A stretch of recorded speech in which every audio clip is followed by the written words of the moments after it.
Vienmēr sakot, atstiepsimies par prieku ārzemniekiem. 400,000 latvieši ir izdzīti uz ārzemēm. Vēl kaut kādi te spirinās. Ja? Bet vēl 2-3 enerģētikas likumi un vispār nekas nebūs. Vienmēr sakot, es saku tā, pēc vēlēšanām šī valdība kritīs. Ja? Es pat domāju, ka mums vajadzētu izstāties no Parīzes nolīguma valstīm, ja? Un noraidiet šo likumu. Viņš ir murgains. Vai arī izlasiet viņu līdz galam, kas nav izlasījuši. Paldies, aicinu pret. Cienījamā priekšsēdētāja, godājamie deputāti, es aicinu pilnībā noraidīt šo te tāpat kā murgainu enerģētikas likumu, ko mēs esam pieņēmuši. Ja? Un mēs jau noklausījāmies ekonomikas debatēs par pilnīgu ekonomikas sabrukumu, ko kāpēc ekonomikas ministrs sauc par negatīvu attīstību. Ja? Līdz ar to es tikai nolasīšu 2 teikumus no šī likuma, ja saprastu, cik viņš ir murgains. Atbalsta schēmās nevar iestrādāt elektrības ražošanu no meža būmas iekārtās, kuras ražo tikai elektroenerģiju. Piemēram, izņemot, ja to ražo reģionos, kas ir taisnīgās pārkārtošanas plānā, kaut kāda kokaina birokrātiska valoda. Ja? Bet, lai šo saprastu, tad 13. punktā ir 10. apakšpunkts, un tur ir teikts tā. Iestādes izstrādāt atbalsta schēmas biodegvielai nepieņem lēmumu par tieša finansiālu atbalstu piešķiršanu, ja to ražo no zāģbaļķu, finiera kluču, papīra malku, celmu un sākņu izmantošanas enerģijas ražošanai. Ja? Tad, ja jums tur ir jūsu personīgajā mežā tur kaut kāda vai jūsu rūpnīca vai kaut kādi atlikumi, koku materiāli, lai jūs nekonkurētu, acīm redzot, ar vēja enerģiju, jūs šo bezmaksas enerģiju nevariet izmantot kā tādu. Ja? Un varētu jau pasmieties, ja mums nebūtu nepārtraukta aizņemšanās piekopta visur, un ja mēs kaut kādā veidā šeit būtu ievērojuši, teiksim, tās pārmaiņas, kas ir Eiropā, kur viena valdība krīt pēc otras, ja sākot jau, teiksim, ar situāciju Vācijā un beidzot ar visām bijušajām sociālistiskajām valstīm. Mēs redzam vēlēšanu rezultātus Rumānijā, mēs zinām, kas notiek Ungārijā, Slovākijā un tā tālāk. Mēs jau varam teikt, ka tur ir Putina roka, ja, bet cilvēkiem ir noriebies viss šis blēdīgais, melīgais kurs, ko visi normāli zinātnieki sauc par zaļo krāpšanu. Un ja mani nepārliecina tas, ko es jums saku, tad, kolēģi, tikko beidzās 3 jūru ekonomikas fórums, kur uzstājās ASV enerģētikas ministrs. Varbūt es nolasīšu jums viņa teicienu. Investīcijas atjaunojamos energoresursos kavē izaugsmi un palielina ārvalstu uzņēmumu ieņēmumus. Un tā ir muļķība, kas nav jāatkārto jaunajām Austrumu Eiropas valstīm. Protams, tas neatiec uz mums. Šeit varētu vēl teikt vienu lietu, kas varbūt būtu ļoti būtiska no visiem viedokļiem. Ja, ja mums nepietiek ar to, ka Amerikas Savienotās valstīs nauda tiek ieguldīta jaunajā budžetā tādās lietās kā mākslīgais intelekts, kvantu skaitļošana, kodola enerģija, tad tas viss prasa milzīgu enerģijas pieaugumu. Ja mēs gribam sekt šo visu to enerģiju, to mēs varam izdarīt tikai ar lētu fosilu enerģiju. Tad, kolēģi, es jums pateikšu, tikko tika pagājis 100 dienas kopš ASV jaunās administrācijas darbu uzsākšanas. Un viens no lielākajiem sasniegumiem ir lēta enerģija. Jūs zināt, ka republikāņu pārvaldītajos štatos 1 galons degvielas maksā tikai $2. Tas pārvēršot Latvijas, teiksim, jeb eiro centos, ir 47 centi. 3 reizes dārgāka enerģija Latvijā vai Eiropas Savienībā padara šo valsti pilnīgi nekonkurētspējīgu, absolūti nekonkurētspējīgu. Mēs it kā uz to sevišķi nereģējam, jo mums ir daudz svarīgākas lietas. Tad šis enerģētikas likums jau kā tāds, ko mēs pieņēmām, ja? Šie ir tikai grozījumi. Ko tad Latvija dara? Iztirgo zemi masveidā, iztirgo mežus, ja? Izcērt mežus, lai būvētu vēja parkus, tātad bioloģiskās enerģijas ražotni, ja? Iztirgo ainavas ārzemju investoriem, iztirgo mūsu bērnu nākotni aizņemoties.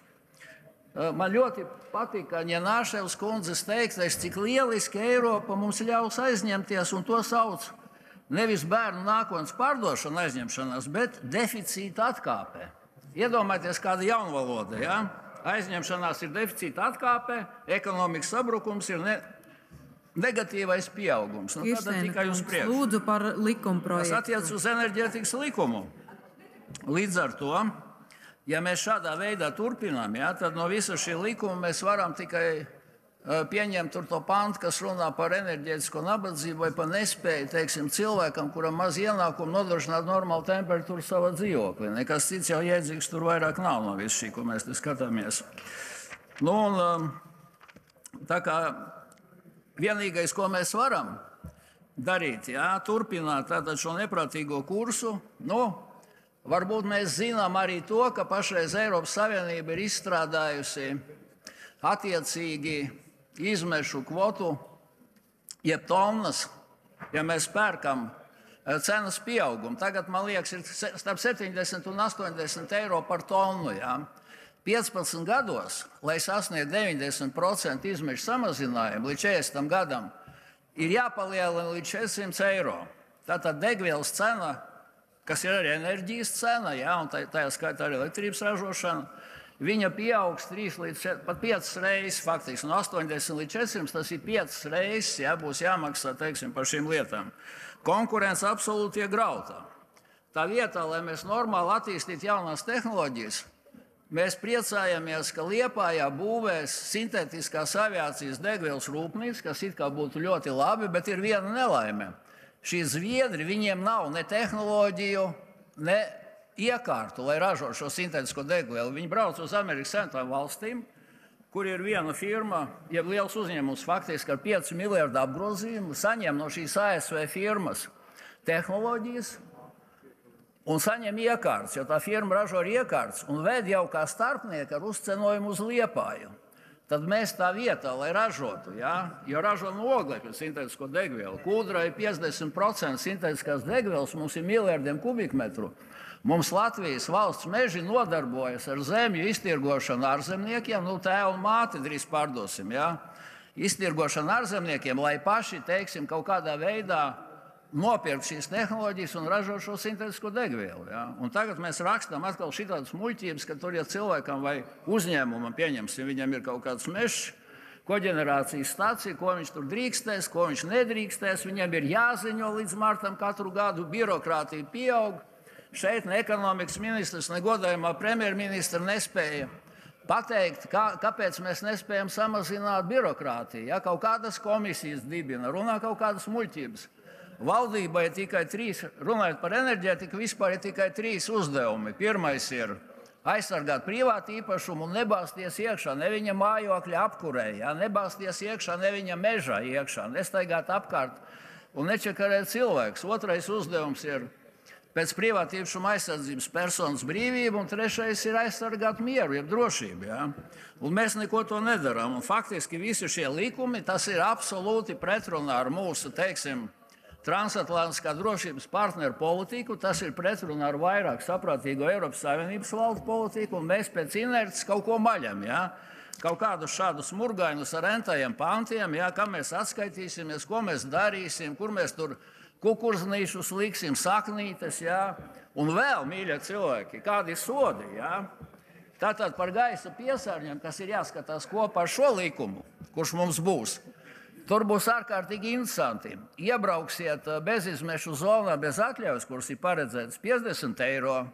Izbrauksiet bez atļaujas 50 eiro. Atradīs inspektors jums krāsnī, cieto kurināmo. Tur tieši uzrakstīts, kūdras briketi 700 eiro. Vienmēr sakot, atstiepsimies par prieku ārzemniekiem. 400,000 latvieši ir izdzīti uz ārzemēm. Vēl kaut kādi te spirinās. Bet vēl 2-3 enerģētikas likumi un vispār nekas nebūs. Vienmēr sakot, es saku tā, pēc vēlēšanām šī valdība kritīs. Es pat domāju, ka mums vajadzētu izstāties no Parīzes nolīguma valstīm un noraidiet šo likumu. Viņš ir murgains. Vai izlasiet viņu līdz galam, kas nav izlasījuši. Paldies, aicinu pret.